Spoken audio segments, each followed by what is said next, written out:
à être ensemble ce soir. Et puis ensuite, on laissera la parole à Sylvain, que je remercie d'être avec nous et de bien vouloir animer cette soirée avec nous. Je vous le présenterai juste avant de lui céder la parole. Et donc, bah, comme d'habitude, on aura une présentation par Sylvain. On aura une session questions-réponses. Et malheureusement, pour le moment de convivialité, bah, il faudra attendre le mois prochain. Voilà. Petite présentation de la DFCG. Alors, je vous partage mon écran. Ça, normalement, je sais faire. Voilà, donc la DFCG, en fait, c'est le réseau des dirigeants financiers. Donc, c'est l'Association nationale des directeurs financiers de contrôle de gestion. C'est vraiment notre organisation professionnelle qui compte aujourd'hui plus de 3500 membres actifs. Euh, la DFCG est organisée avec une... Ah, Jérémy, tu as des problèmes de son. Alors écoute, là, je crois que je suis pas la pro ce soir. Est-ce que tu as enlevé le casque que tu avais éventuellement branché?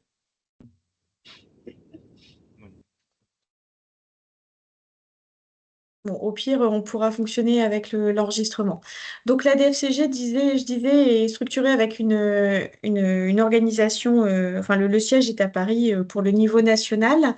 Elle fonctionne ensuite en groupes régionaux, il y en a 18. Nous, évidemment, notre groupe représente tous les Hauts-de-France. Euh, Au total, c'est tout de même plus de 500 événements annuels. Au niveau de la DFCG des Hauts-de-France plus particulièrement, qui est notre organisme de rattachement, on est organisé en commissions, donc il y a plein de commissions différentes. Ce soir, la commission que j'ai le plaisir d'animer, c'est la commission des contrôleurs enfin, du contrôle de gestion.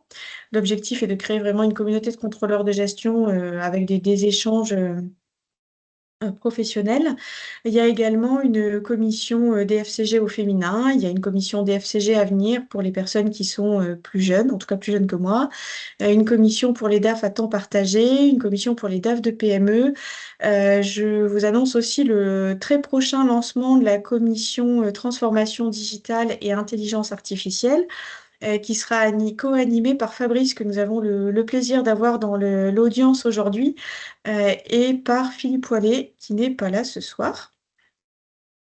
Alors, il y a certainement encore d'autres commissions que j'ai oubliées, Eric, mais en tout cas, le principe, c'est de dire vraiment de créer des cercles qui ont un intérêt commun et qui ont envie de partager des informations et des événements. Si je reviens plus particulièrement sur la commission que j'anime ce soir, ah oui, bah voilà, ce que je viens de vous raconter, ça s'affiche maintenant à l'écran. La commission donc, du contrôle de gestion que j'anime ce soir, en fait, se réunit une dizaine de fois dans l'année, principalement en présentiel dans des afterworks qui sont accueillis à l'Acato. Et on remercie l'Acato pour ce partenariat. Mais voilà, après, chaque commission a vraiment son mode d'intervention. La DFCG au féminin, c'est un déjeuner le troisième vendredi de chaque mois avec une thématique plutôt, généralement plutôt soft skills, mais ça peut varier. Voilà. Pour me présenter donc plus rapidement, moi je suis Sophie Félix, j'anime la commission contrôle de gestion. Je suis également référente sur les sujets RSE pour la DFCG Hauts-de-France et je dirige Synopsis, qui est une entreprise de soutien opérationnel aux directions financières par des interventions en mission et par de la formation. J'ai oublié de mentionner, mais c'est quand même très très important, au sujet de la DFCG, je vous ai dit qu'il y avait 500 événements annuels. On a prochainement, le 19 novembre, un grand événement annuel qui nous rassemble, qui est le Financium, qui se tient à Paris. Donc, c'est une journée complète de partage en atelier avec des conférences sur tous les sujets qui animent les directions financières partout au niveau national et peut-être même international, puisque nous avons également des connexions avec les autres organisations à l'international. Petit focus, bah voilà, décidément, j'anime tout dans le désordre ce soir. Sur les événements à venir, donc il y a le lancement, il y a une soirée sur la facturation électronique qui aura lieu jeudi 13 novembre, donc la semaine prochaine, qui aura lieu à l'IAE et dans laquelle vous pourrez retrouver Fabrice et Philippe qui animent la commission transformation digitale, comme je viens de le dire. Nous avons également le Financium, je viens d'en parler, qui a lieu à Paris donc le 19 novembre. Et puis le troisième événement que je mets en avant au niveau de la DFCG, qui est l'événement local, c'est la rencontre de la DFCG au féminin, et donc qui aura lieu le vendredi 21 novembre, puisque ce sera le troisième vendredi du mois.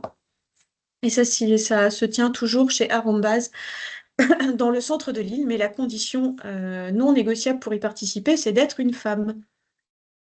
Voilà, sauf Eric Casper, qui est notre président et qui est invité, je crois, une fois par an à la DFCG au féminin. C'est ça, Eric? Voilà, voilà pour la fin d'année, simplement. C'est le Tout seul à homme qui a le fait. droit de participer. Oui, oui, oui. On est jaloux. Mais je Non, non, comprends. non, mais c'est quand même l'intérêt de cette sororité, de leur permettre d'avoir euh, des temps d'échange entre eux, quoi. C'est vrai qu'il y a parfois des thématiques qu'ils traitent, souvent sous les soft skills, qui peuvent intéresser tous les publics, mais on peut éventuellement mandater la commission carrière et évolution pour prendre le relais sur ce type de sujet. Et il y a, je ne sais pas si tu as indiqué, Sophie, donc que cette commission carrière et évolution, Ah non. euh, c'est celle qui dispose de nos recruteurs. Et lorsque quelqu'un a un questionnement sur son poste, son parcours, on peut, grâce aux animateurs, faire un relais, donc avec Sophie pour vous, faire un relais auprès de l'équipe carrière et évolution, et vous pouvez avoir 2 heures d'entretien individualisé pour refondre votre CV. Donc le début où vous êtes en recherche d'emploi, c'est bien parce que vous êtes en off, un produit frais, et donc tout le monde sera intéressé de rentrer une nouvelle candidature pour le proposer en primeur. Donc ça, si vous avez besoin d'aide, c'est un vrai atout. Euh, et en off, il n'y a pas besoin d'être membre, on se débrouille entre nous. On mise entre guillemets sur vous aider à être employable. Et si demain vous êtes en entreprise et vous êtes satisfait des services des collègues, hein, on est tous des bénévoles, eh bien, si vous adhérez au mouvement national, eh bien, on en sera heureux, mais l'objectif, il n'est pas là, c'est de garder nos talents en région. Voilà, mais retenez que cette commission carrière et évolution est là pour vous aider à rebondir. Merci Eric. Et du Voilà. coup, j'ai oublié un petit peu comme à chaque fois finalement, mais je l'ai remis à l'écran. Il y a un QR code que vous pouvez scanner si vous voulez intégrer la communauté des contrôleurs de gestion. C'est une communauté WhatsApp qui réunit les personnes qui ont participé aux afterwork et qui ont souhaité entrer dans ce groupe d'échange. Donc c'est en aucun cas obligatoire, hein, mais en tout cas, si ça vous intéresse, vous pouvez scanner le QR code maintenant pour les personnes qui n'en font pas partie. Et c'est un groupe WhatsApp qui a vraiment pour vocation plutôt de faciliter des échanges, on va dire, dans le cadre professionnel. Ce que je veux dire par là, c'est que c'est pas Radio Moquette, en fait. Et donc, si vous êtes à la recherche d'outils, si vous voulez échanger avec des personnes qui ont une expérience particulière, enfin, sur un outil ou dans un cas de figure, n'hésitez pas à poster un message et après, la communauté relaye en général. Voilà, dans des règles de bienveillance évidemment et de respect des personnes. Voilà, maintenant je vais arrêter mon partage d'écran et je vais donner la parole à Sylvain, donc, qui a très gentiment accepté euh, de venir partager son expérience auprès de nous ce soir. Donc Sylvain Humilière est le fondateur et dirigeant de la Société Nouvelle. C'est vraiment une personne voilà, que j'ai rencontrée récemment quand on a fait un salon ensemble au mois de septembre et c'était très agréable et c'est là que j'ai découvert l'activité de la Société Nouvelle. Donc c'est une société qui est très engagée sur la prise en compte de l'impact social et environnemental des entreprises et qui s'appuie plus particulièrement sur l'open data pour exercer son activité.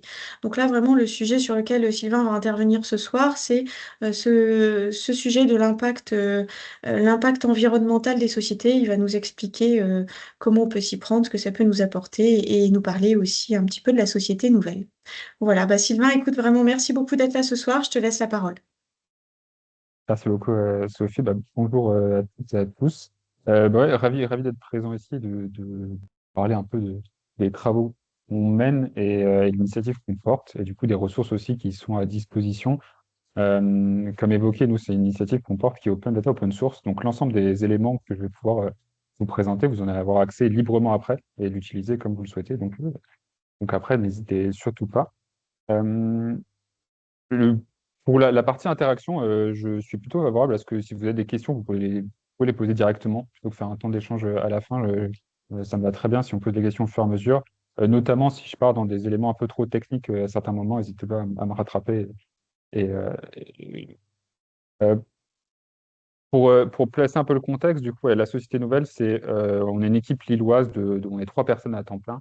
C'est une initiative qui a été lancée en 2021 et qui a pour but premier d'apporter de la transparence sur les impacts des entreprises, avec 2 niveaux. Une partie très nominative, c'est-à-dire avoir des informations sur une entreprise spécifiquement, et notamment les impacts qu'on a quand on dépense 1 euro chez elle, et une échelle plus macroéconomique, où on va suivre l'empreinte des activités économiques en France, suivre l'évolution, faire de la prospective, des courbes de tendance, des trajectoires cibles, pour suivre un peu à quel point on arrive à construire une économie qui est compatible avec les différents objectifs et plans nationaux. Dans l'idée de créer cette transparence-là, et après je partagerai des petits éléments pour que ce soit plus concret, il y avait un peu un besoin qui était sous-jacent, qui était de dire, en fait, on doit structurer la production de ces données, ces indicateurs-là. L'information extra-financière, aujourd'hui en France, elle n'existe quasiment pas. On a bien sûr des données qui sont produites pour les grandes entreprises. Je pense que tout le monde connaît un peu la partie CSRD, ESRS pour la partie reporting pour les grandes entreprises et les PME cotées. Il y a des obligations aussi qui sont apparues sur la partie bilan carbone. On a l'indice IEP qui est aussi qui touche les entreprises de plus de 50 salariés. Donc petit à petit, il y a eu beaucoup d'éléments qui ont commencé à créer de l'information à l'échelle des entreprises, mais elle est sur les 2 millions d'entreprises qui existent, il y en a quand même très peu qui sont concernées et très peu qui sont exploitables et comparables. Et du coup, l'idée, c'est de dire, bon, on va essayer de structurer tout ça pour que demain, chaque entreprise, elle ait une information, elle sache un peu l'empreinte de ses activités, elle puisse se positionner et puis elle puisse après le valoriser et le faire connaître. Euh, dans ce contexte-là, l'approche qu'on a eue pour un peu structurer tout ça, c'était de dire qu'il y avait en fait un besoin de produire un formalisme un peu clé d'indicateur qui est cette notion d'empreinte de la production. C'est-à-dire de dire quel impact j'ai quand je fais 1 euro de chiffre d'affaires. Et du coup, sur des dimensions un peu clés, type la partie gaz à effet de serre, donc combien j'émets d'émissions de gaz à effet de serre quand je fais 1 euro de chiffre d'affaires, combien je consomme d'énergie, quels indices sociaux je peux affecter à cette production. Parce que d'un point de vue extérieur, ça permet de savoir si l'entreprise elle est capable de produire de la valeur en réduisant ses externalités négatives. Est-ce que j'arrive à produire des biens et des services en limitant mes émissions? Et du coup, si j'ai cette information pour 2 entreprises qui font les mêmes biens et services ou qui ont le même besoin, je peux les comparer. L'autre élément qui est clé, c'est de se dire que ça permet d'estimer les impacts d'une facture. C'est-à-dire que j'ai une facture qui fait 10 euros. Si je sais que pour chaque euro que je dépense auprès du fournisseur, j'ai X émissions de gaz à effet de serre, et ben du coup, j'ai une estimation des émissions liées à ma facture. Et donc, la première chose qu'on a lancée quand on a lancé le projet, c'est un répertoire que je vous partage le portail ici. C'est un annuaire public. Du coup, là, ce qui est totalement open data, donc toutes les données sont consultables librement, etc. Qui liste toutes les unités légales françaises. Donc, vous retrouvez vraiment les mêmes éléments que dans le répertoire Sirène, à la différence que pour une entreprise que vous allez retrouver, c'est sur 12 indicateurs, les impacts que vous avez quand vous dépensez 1 euro dans l'entreprise. Donc, si je prends mon Sirène, 8, 8, 9, 1, 2, 7, 0, tac, voilà l'empreinte. En fait, sur les 12 indicateurs qu'on a aujourd'hui sélectionnés, typiquement, vous allez retrouver la part qui a été produite en France, là, 95,7%, des éléments sur l'écart de rémunération femmes-hommes. Donc, nous, typiquement, sur le niveau de notre production, c'est 10%. La part qui est fléchée vers la formation et la recherche, la quantité qu'on émet de gaz à effet de serre quand on passe des prestations auprès de nous, etc., etc. Donc, l'idée, c'est d'avoir cette information-là pour toutes les entreprises françaises. Parce que si on l'a pour toutes les entreprises françaises, et ben demain, dès que vous avez une facture, vous avez le montant, vous avez un numéro de sirène, et donc vous avez des facteurs d'impact. Et donc, en fait, l'outil comptable devient un outil pour suivre des dimensions sociales environnementales.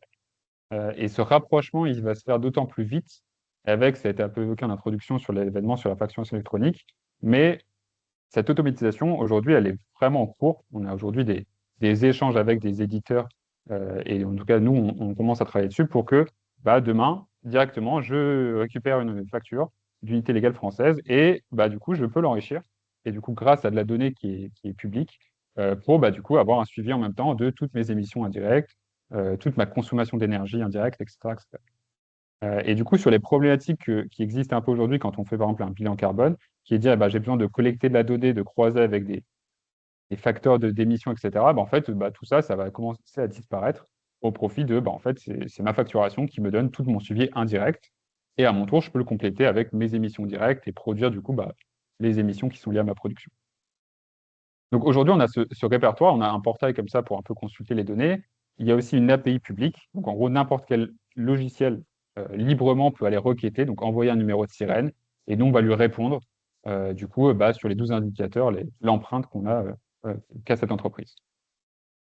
Les types de données qu'on a dans ce répertoire Open Data, ça va être soit des données publiées. Donc typiquement, c'est le cas pour nous, c'est-à-dire qu'on a fait le calcul et on peut se créer un compte et faire une déclaration et les données sont en ligne. Donc on peut dire, voilà, sur mon exercice 2024, à chaque fois que vous dépensez 1 euro chez moi, ça me ferait X grammes de CO2. Et du coup, ça permet à tous les clients de l'entreprise de pouvoir récupérer cette donnée pour compléter leur facture, enfin les factures qu'elles reçoivent. On va avoir donc des données publiées. On va avoir des données qui vont être des données estimées, c'est-à-dire qu'on s'appuie sur d'autres sources qui sont déjà en open data. Typiquement, on a des infos sur les bilans carbone, on a des infos sur les premiers rapports de durabilité qui sont publiés, on a des infos sur des bases, par exemple IREP, ou des bases publiques qui mettent déjà en ligne des données sur les impacts des entreprises. Donc parfois, on les adapte un peu pour pouvoir dire, voilà, on n'a pas encore l'info exacte qui a été publiée par l'entreprise, mais au regard de la donnée qu'on a de son chiffre d'affaires et de son bilan carbone, voilà à peu près l'estimation qu'on peut donner. Et enfin, le troisième point qu'on a, troisième type de données, c'est de la donnée par défaut profilée. Donc dans l'équipe, il y a notamment Joris qui fait de l'économétrie et de la statistique, où en fait, on a profilé toutes les unités légales. Et donc, si on n'a pas d'infos, on peut vous dire, par rapport à son code d'activité, sa taille, sa localisation, voilà un peu les impacts auxquels vous pouvez vous attendre. Et du coup, ça vous permet, dans n'importe quel cas, d'avoir quand même une estimation des impacts que vous avez. Et donc ça, c'est un des premiers points, on va dire, et un des cœurs du projet sur la partie Open Data. C'est-à-dire, demain, on a vraiment un annuaire public qui nous donne une information sur chaque entreprise a un impact sur la société et l'environnement. Et du coup, on a accès à cette empreinte de la production et on peut le croiser après avec nos données comptables et du coup, nous-mêmes avoir un suivi de nos impacts indirects. Ça, c'est le premier point sur la partie, on va dire, données nominatives. À noter en même temps qu'il a eu, c'est que cette initiative avec cette approche un peu collaborative, c'est-à-dire je vais chercher la donnée de mon fournisseur, on n'est pas la seule à le porter. Il y a aussi d'autres initiatives. Il y a un groupe de travail des shifters qui travaillent sur le sujet avec la comptabilité carbone collaborative. La démarche est très sensible, mis à part qu'eux vont mettre plus l'accent après pour avoir des poids carbone par produit. Et enfin, il y a aussi une approche qui est portée avec une expérimentation qui va être lancée normalement en décembre par le CITEPA. Le CITEPA, qui est l'association qui est mandatée par le ministère de la Transition écologique pour faire les inventaires d'émissions de gaz à effet de serre. Et donc, qui travaille aussi sur un projet de Carbon Accounting Ledger, où l'idée, c'est pareil, d'avoir ce système de comptabilité au sein des entreprises de comptabilité carbone pour demain avoir en fait une meilleure vue de quelles sont les entreprises qui sont les plus performantes et aussi comprendre quels sont les secteurs qui portent la transition, quels sont ceux où il faut investir, etc. Donc ça, c'est la première partie de données nominatives.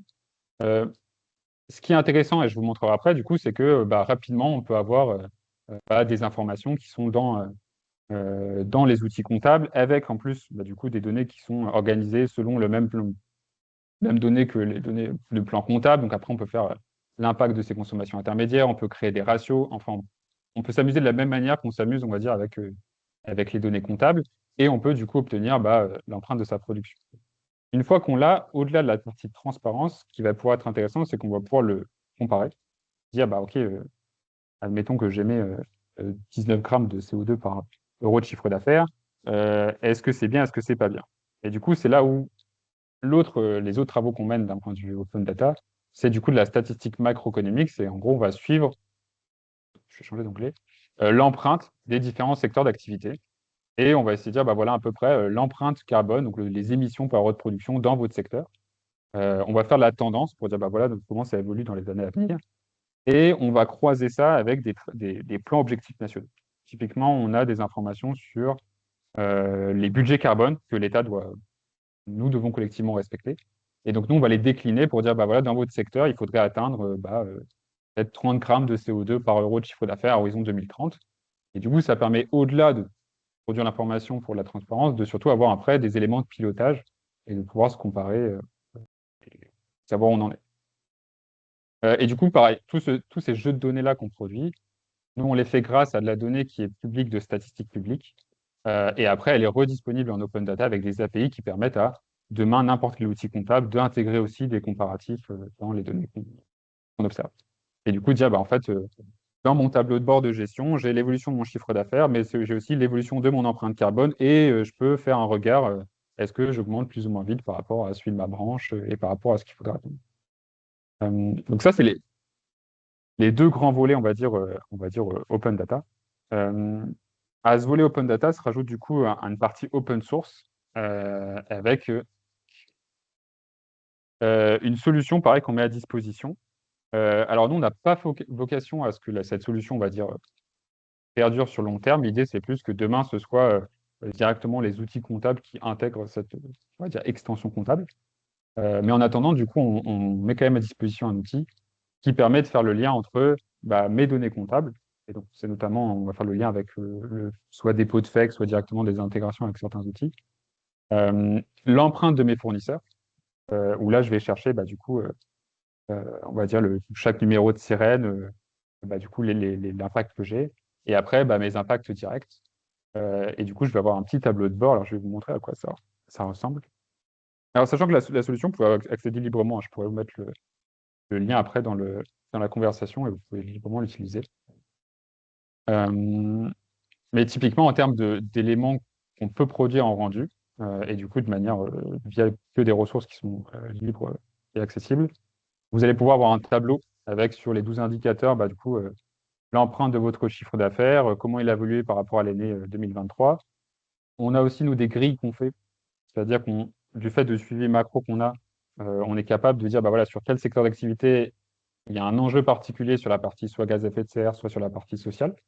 Et du coup, ça permet directement de dire, s'il y a un indicateur où vous êtes moins bon que votre branche, c'est un enjeu à l'échelle de votre branche, du coup, c'est en tout cas quelque chose qu'il faudra regarder sur les années à venir. Ah oui, j'ai une question que je vois. Tac. Vas-y. C'est Eric qui veut poser une question. Ouais, j'attendais d'avoir l'autorisation. La notion d'open data que tu adresses, Sylvain, pour une entreprise, ton entreprise ou une autre, tu vas la chercher où? Ces données-là, du coup, elles vont venir de trois sources.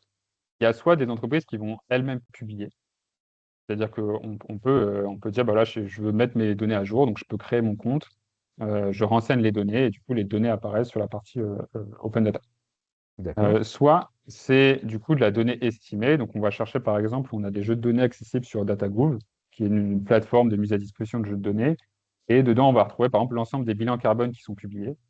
On a via l'INPI par exemple les liasses fiscales, et du coup si sur la même année on a le chiffre d'affaires et le bilan carbone qui est complet, du coup on est capable de estimer l'empreinte carbone de l'entreprise.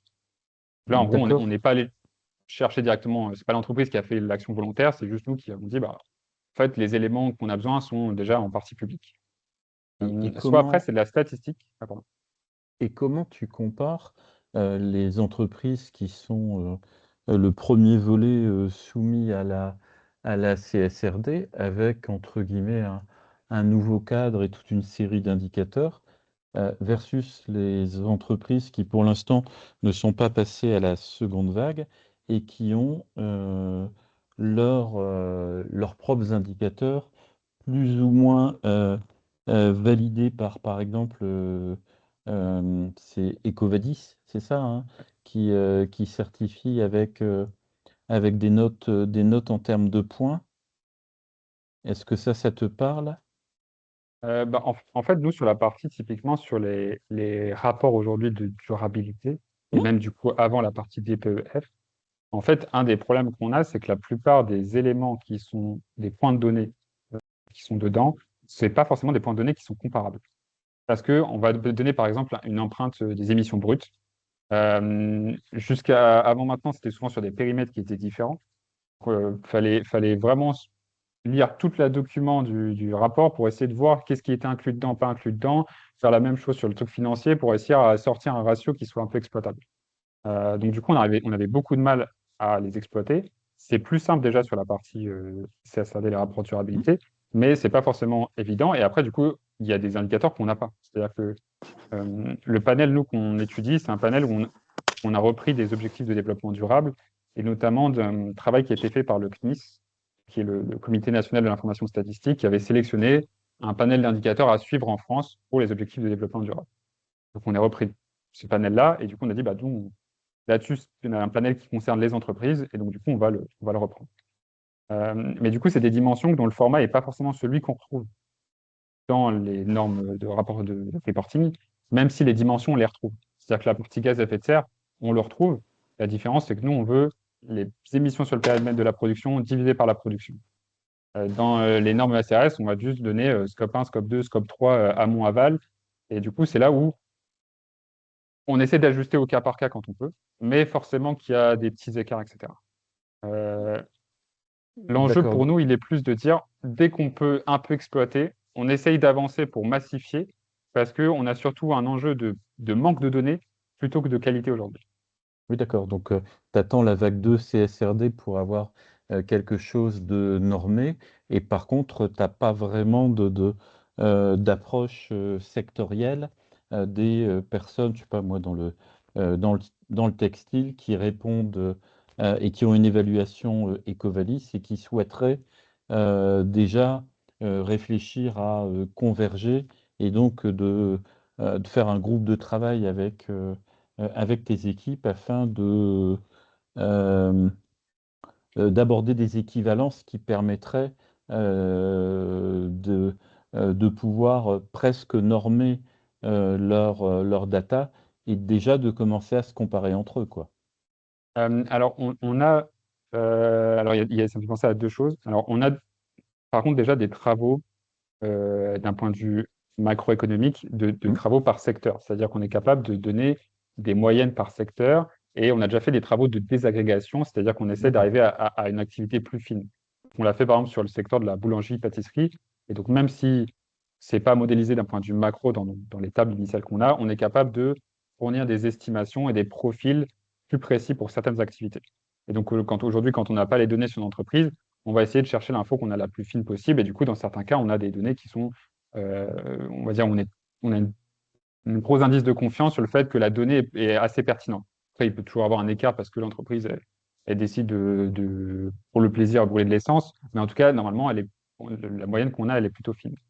Après, on n'a pas encore de travaux, on va dire, avec par exemple une fédération professionnelle pour dire, tiens, on étudie vraiment une branche à fond et au moins ça passe, on va dire, en open data et tout le monde là. Ça, c'est des travaux qu'on n'a pas encore lancés. Par contre, on a des travaux, nous, surtout avec la partie expertise comptable, où on a des échanges et des partenaires statistiques avec des cabinets qui nous permettent d'avoir parfois des collectes importantes de données anonymisées, mais qui nous permettent de caractériser un secteur et du coup de savoir un peu la structure de ses achats. Et du coup, après, forcément, que ça améliore les moyennes sectorielles, les valeurs qu'on affecte par défaut aux entreprises, etc. Donc, on est plus à nous avoir des collaborations avec soit des éditeurs d'outils comptables, soit avec des cabinets, pour massifier, on va dire, de la donnée statistique micro, même si l'entreprise ne publie pas, nous, ça nous permet d'affiner aussi toute l'information qu'il y a derrière statistique. D'accord. Je ne sais pas si c'était clair ou pas cette deuxième partie. Non, non, non, c'est tout parfait. C'est bien là où j'avais non pas un doute, mais une difficulté pour toi à comparer des choux et des carottes, et donc tu me le confirmes bien. Pour l'analyse sectorielle, dans notre bureau, aux côtés de Sophie, tu as quelqu'un qui s'appelle David Van Ansten et qui est le directeur financier de la Fédération française du bâtiment. Donc, si à un moment, tu veux vérifier par ton réseau, donc avec Sophie, les coordonnées de David pour voir s'il y a quelqu'un chez eux pour échanger dessus, ce sera avec grand plaisir. Ouais.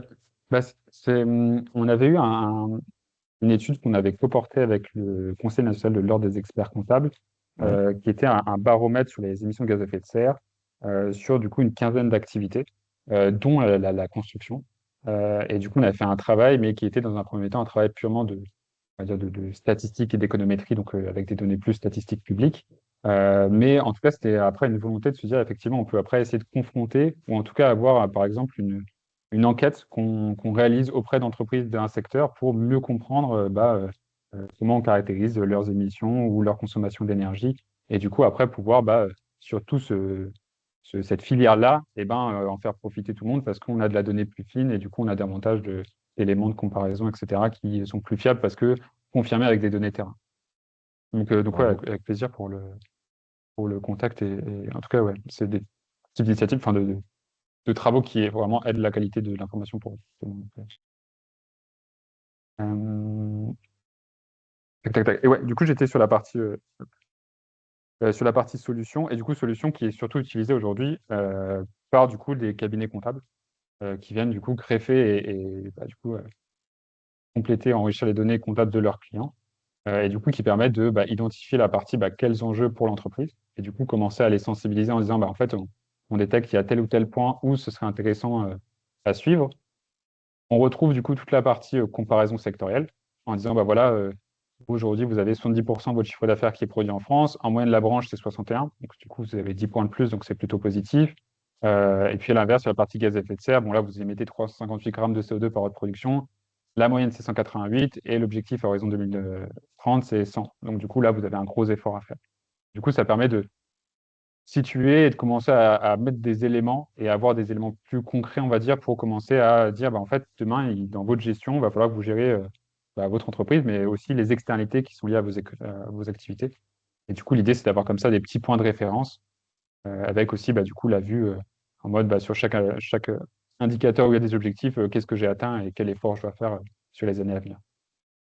Donc, on a ces tableaux, on va dire, plus global. Et après, par indicateur, en fait, le formalisme de restitution, c'est vraiment un formalisme qui reprend les seuls intermédiaires de gestion. C'est-à-dire que là, sur la partie, toujours l'exemple gaz à effet de serre, mais on retrouve CSIG. Sur toute la partie consommation intermédiaire, on retrouve pour chaque compte ou niveau de compte, l'empreinte, c'est-à-dire les émissions pour chaque euro dépensé, avec une information qui vient du coup de nos fournisseurs.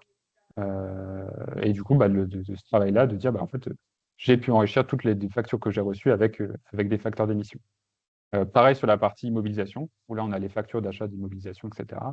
On complète avec les émissions directes, et du coup, on se retrouve avec l'empreinte de sa production.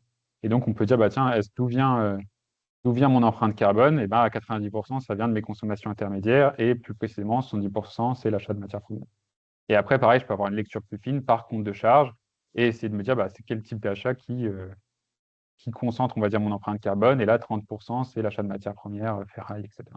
Donc, du coup, on peut vraiment avoir un niveau de lecture qu'on retrouve en fait dans la partie comptable. Pour certains outils qui intègrent nos données, après, on est capable aussi de faire de la compta analytique, c'est-à-dire de réappliquer aussi des règles d'allocation, etc. Et du coup, de pouvoir vraiment avoir après des indicateurs de gestion qui sont bah, directement issus en fait des données comptables de base qu'on a simplement enrichies. Les in- le Ouais. projet de la Banque de France qui nous a été présenté au premier semestre, qui a un peu fait grincer des dents, mais par les banques, lorsqu'il a été présenté à Lille Place Financière, qui est une cotation Banque de France ESG RSE. Est-ce que ça, tu sais, si demain, ça sera ouvert en open data et que tu pourras les mettre à disposition de ta communauté au travers de tes solutions? J'ai mis les liens Ouais. dans le fil de conversation.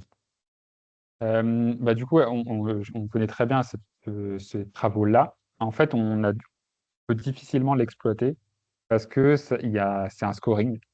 Et du coup, le problème des scorings, c'est que du coup, on n'a pas la donnée brute derrière. C'est-à-dire que, du coup, on va avoir Ah, un niveau de A, B, C, D, E. Je sais pas, enfin, c'est pas exactement ça. Je crois que c'est A1, A2 ou quelque chose comme ça. Mais du coup, on n'a pas exactement un ratio ou une donnée brute qu'on peut exploiter.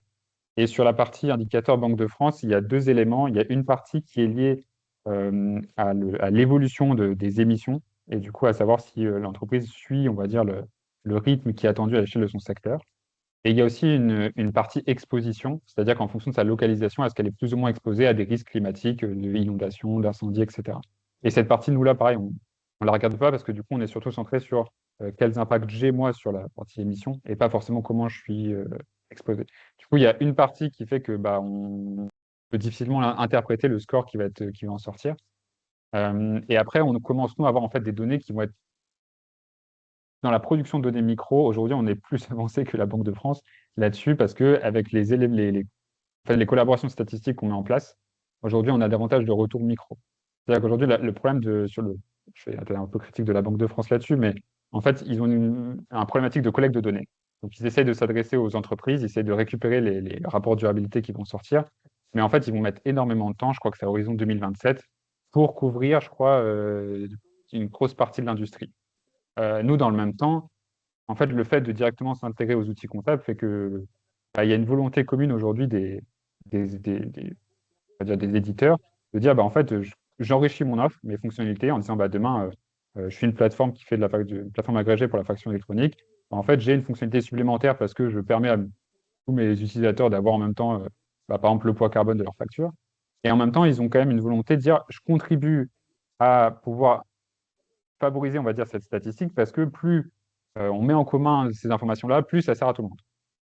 Et donc, on se retrouve avec des collaborations qui fait qu'on nous envoie des rapports statistiques, on nous envoie des éléments statistiques, qui fait que rapidement, en fait, on va avoir plus de connaissances sur la performance des entreprises que va l'avoir la Banque de France. L'enjeu qu'il y a, des discussions qu'on a par exemple avec l'INSEE et le CNIS, c'est après exploiter par exemple les données de la faction électronique, où typiquement la DGFiP pourrait, elle, être beaucoup plus rapide si jamais il décide de faire ce travail-là, on va dire, centralisé avec la faction électronique, quoi. Pour l'instant, c'est pas encore dans les feuilles de route, mais ça pourrait venir. Et si jamais il l'exploite de cette manière-là, en disant, tiens, vu que je vois passer toutes les factures, du coup, je les croise avec des facteurs d'impact, etc., là, on serait capable d'avoir une vue extrêmement fine de où sont situées les émissions en France, quelles entreprises sont les plus avancées, et du coup, si c'est pas apporter de la transparence, guider les pouvoirs publics avec des politiques publiques qui sont extrêmement ciblées, quoi. Sylvain, Et on a t'as- pardon, Ah, pardon. Non, une non, vas-y. question de Dorothée dans le chat. Tu veux que je te la pose maintenant ou Dorothée, tu veux la Euh, poser? Elle Oui, je peux demande la comment. poser. Vas-y.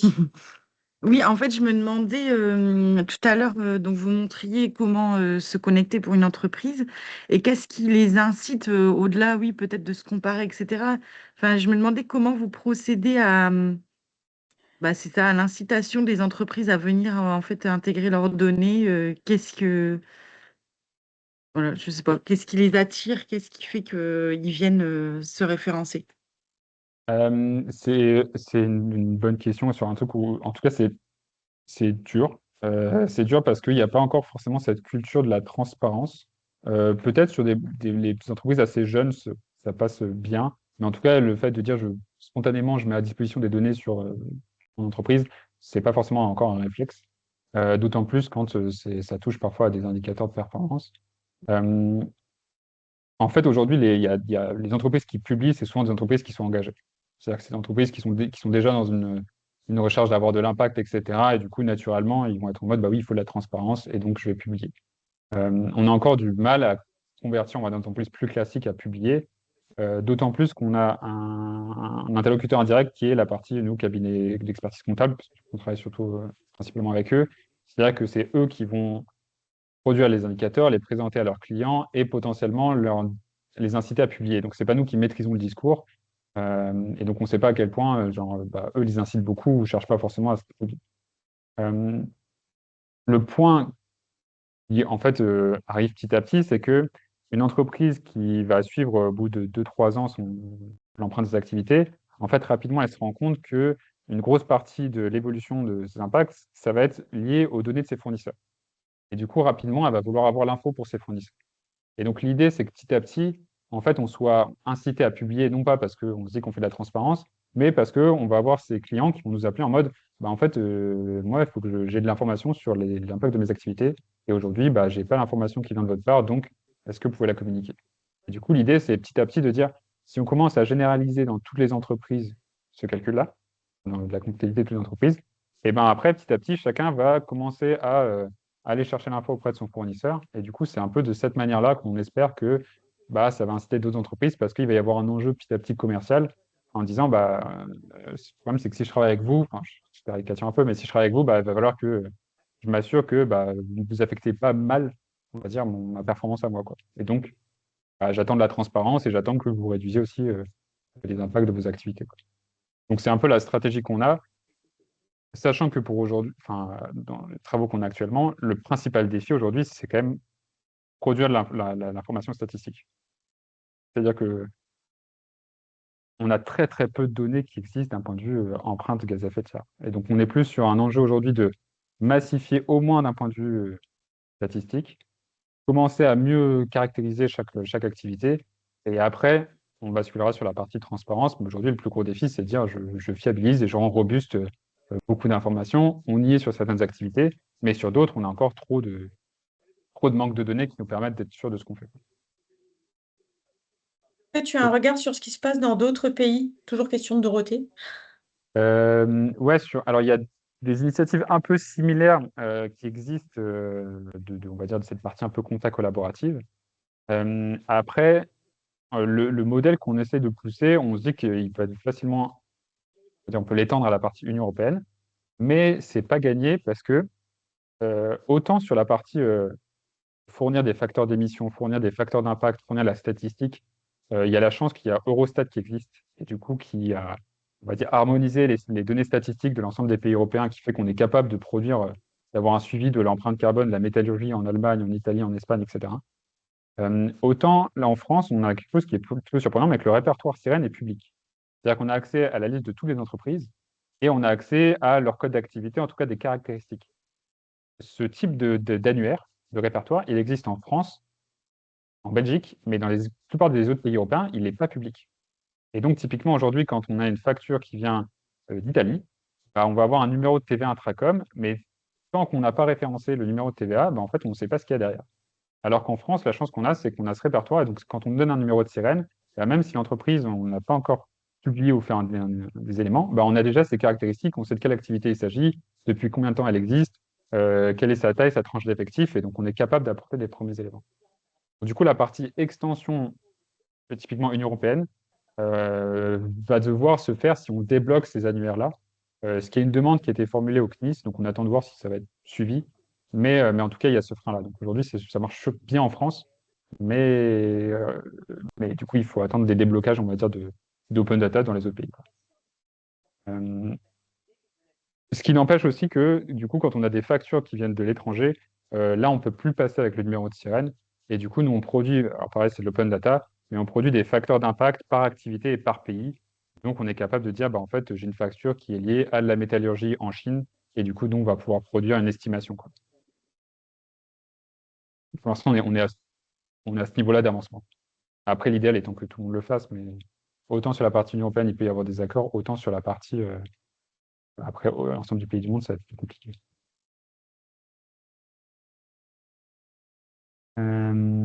Sylvain, Attends, j'ai je vois un lu lien en même temps. dans le fil de discussion l'initiative de Credit Safe. Alors, je suppose France au minima et dans 14 pays, qui est un gros broker de données et qui a mis un indicateur ESG Credit Safe parce que c'est très utile pour euh, leurs clients dans le cadre de les notions, tu sais, d'achat responsable, de confiance, en plus de l'analyse des bilans.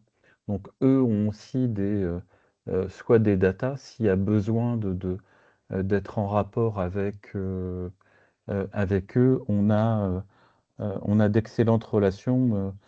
J'anime un séminaire avec eux sur la qualité des datas jeudi, et on refait l'événement qu'a présenté Sophie le 13 novembre, et il y a Thomas, le directeur de la recherche, qui est présent. Donc voilà, si ça peut t'aider en région pour rencontrer des gens ou voir un petit peu euh, comment faire des liens avec les connecteurs, là aussi on peut t'aider.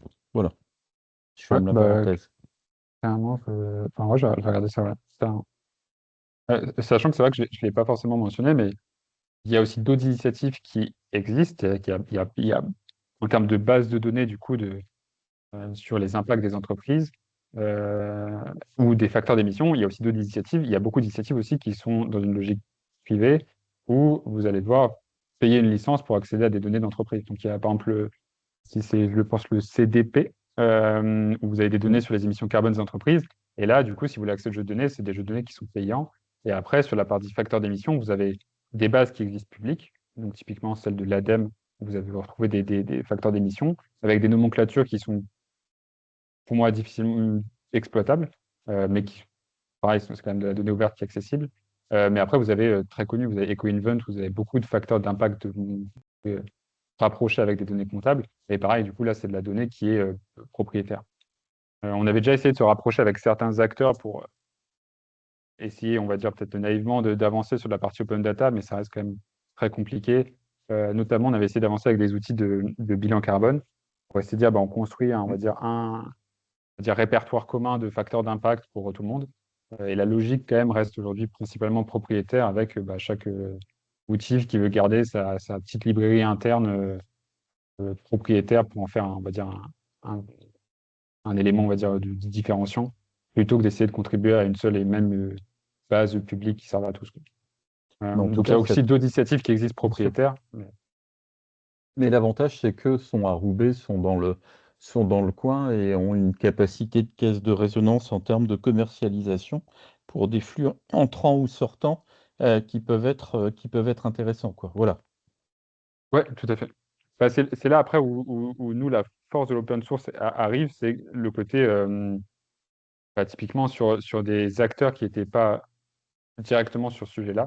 Le fait de dire, bah, demain, je suis un éditeur comptable, je vais intégrer ces éléments-là. Le fait d'avoir accédé à de la donnée ouverte et des connecteurs qui sont publics, etc., fait que, bah, du coup, eux vont commencer à franchir le pas et petit à petit, bah, du coup, eux vont alimenter la partie open data. Donc, en fait, la partie open data, open source nous freine d'un point de vue, par exemple, effort commercialisation parce qu'on n'a pas forcément les mêmes revenus et ressources qu'on pourrait avoir si on était dans une logique de licence.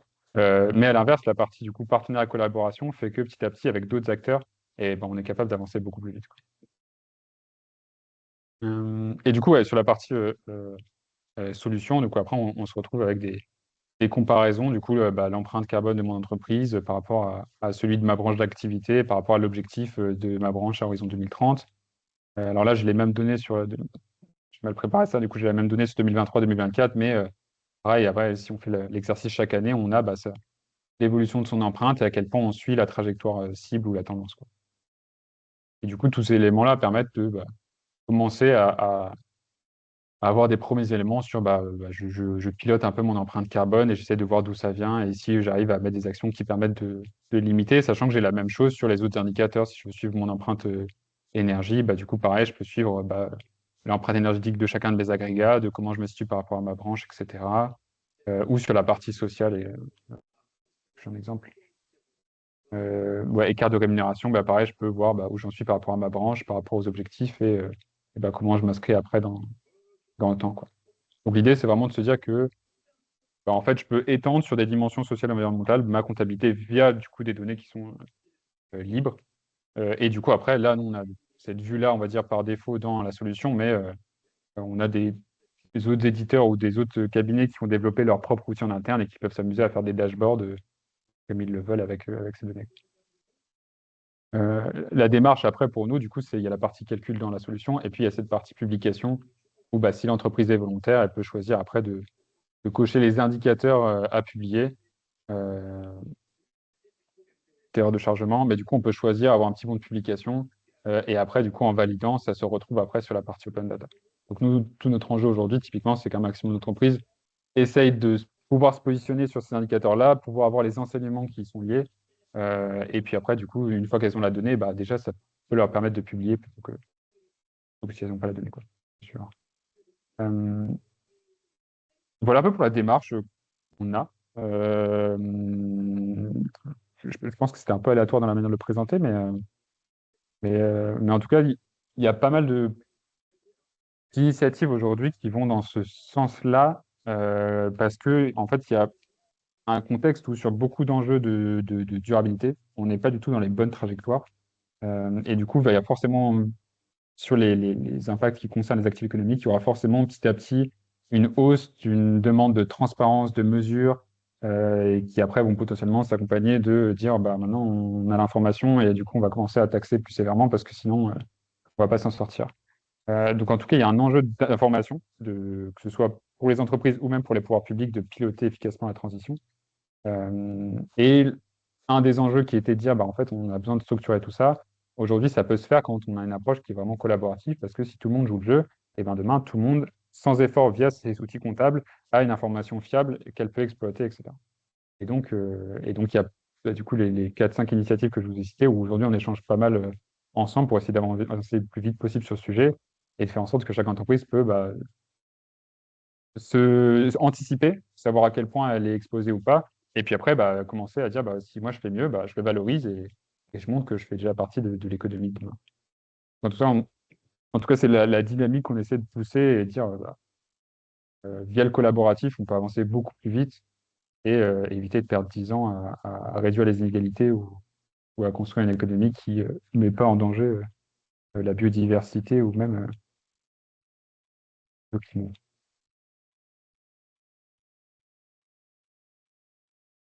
Voilà, ouais, je ne sais pas s'il y a d'autres questions aussi, hein. Oui, c'est ce que j'allais demander. S'il y avait d'autres questions, effectivement. J'ai essayé de voir, j'ai essayé de prendre des petites notes pour voir s'il y avait des éléments qui fait que je vous dis. C'est toujours un peu difficile de lancer les sujets de questions. Néanmoins, bah, du coup, je te remercie pour la présentation, Sylvain. Je trouve ça super intéressant, ce sujet-là, et que j'ai vraiment découvert quand tu me l'as expliqué il y a 2 mois de ça au salon. Et j'avais envie de faire partager à la communauté des contrôleurs de gestion, voilà, cette notion de données accessibles et de pouvoir partager les indicateurs. Alors, je ne sais pas s'il y a des questions qui arrivent entre-temps, s'il y a des personnes qui veulent se lancer. En tout cas, c'est à dispo, hein. Je ne sais pas à quel point, c'est plus ou moins en fonction de si le sujet vous intéresse, mais en tout cas, l'aspect de dire demain, je peux enrichir des tableaux de bord, etc., avec de la donnée extra-financière. Aujourd'hui, du coup, il y a clairement moyen de le faire et de le faire, on va dire simplement, quoi. Voilà. Est-ce qu'il y a Donc, en tout cas, c'est. est-ce qu'il y a des personnes dans l'assistance qui sont soumises au seuil et qui font déjà un reporting extra-financier?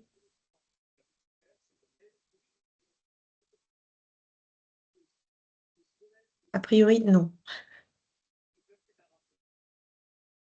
Après, il y a la partie. Nous, on est sur les enseignes à Gap Restauration, on fait un reporting extra-financier, mais on n'est pas soumis notamment à la CSRD pour l'instant.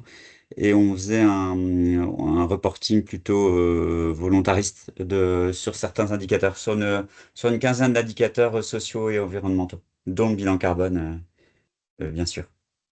Et du coup, sur la partie VSME, ou c'est un propre panel que vous avez listé? Ben, un propre panel, c'est-à-dire?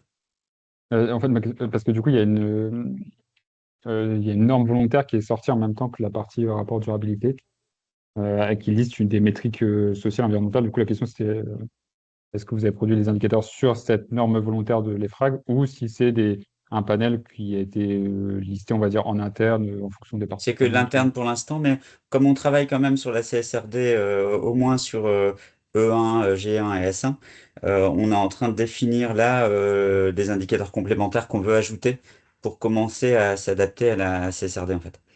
Mais pour l'instant, on était sur des indicateurs définis en interne et on fait auditer notre rapport notre DPEF. On l'a fait auditer chaque année sur la base de ces indicateurs qu'on a documentés, etc. Ok. Alors, en tout cas, si vous avez des indicateurs qui sont adaptables dans ceux qui sont publiés, je peux que vous inviter du coup, à les publier après sur le répertoire en ligne. Ouais. Comme ça, après, ils sont accessibles, quoi. Sylvain, dernier coup de main, tu verras dans le fil de conversation, on a dans notre réseau 2 docteurs, l'une à l'IAE et l'autre à l'ICA, donc à la Cato, qui, dans leur recherche et dans leur formation, ont les problématiques ESG, RSE. Donc que ce soit pour donner des cours, présenter l'open data ou aider à suivre des étudiants sur des thèses, ça peut valoir le coup que tu puisses les rencontrer, quoi. Ouais. Ouais, Moi, merci. j'ai épuisé les idées pour aider. Déjà pas mal. Est-ce qu'il y a d'autres personnes qui veulent peut-être témoigner ou est-ce qu'on arrête l'afterwork Enfin, du coup, c'est pas l'afterwork, l'habitude. Je vois Camille qui se penche et je ne sais pas si elle se penche parce qu'elle se penche ou si elle se penche parce qu'elle cherche son micro pour parler. D'accord, elle cherche pas son micro pour parler. Très bien. Mais écoutez, s'il n'y a pas d'autres questions, en tout cas, moi, je voudrais vraiment te remercier, Sylvain, pour ton temps, pour cette explication que j'ai trouvé super intéressant, comme j'ai dit tout à l'heure. Et puis, bah, écoutez, j'étais ravie que tout le monde. Je pense qu'il y a eu, comme d'habitude, plus de participants que d'inscrits, en fait. C'est un peu la tradition dans la communauté contrôle de gestion. Il y a toujours plus de participants que d'inscrits dans les événements. Et je crois que ce soir encore, c'était le cas. Donc, merci beaucoup à tous. Et puis, bah, écoutez, je vais vous souhaiter enfin, avant de qu'on se quitte, et de vous souhaiter une bonne soirée. Le prochain événement aura lieu, j'avais préparé mon agenda pour vous le dire. Il aura lieu le 16 décembre, normalement à la Cato. Et là, on sera plutôt sur la thématique de la communication les uns avec les autres. Et si on apprenait à se parler ou à mieux communiquer.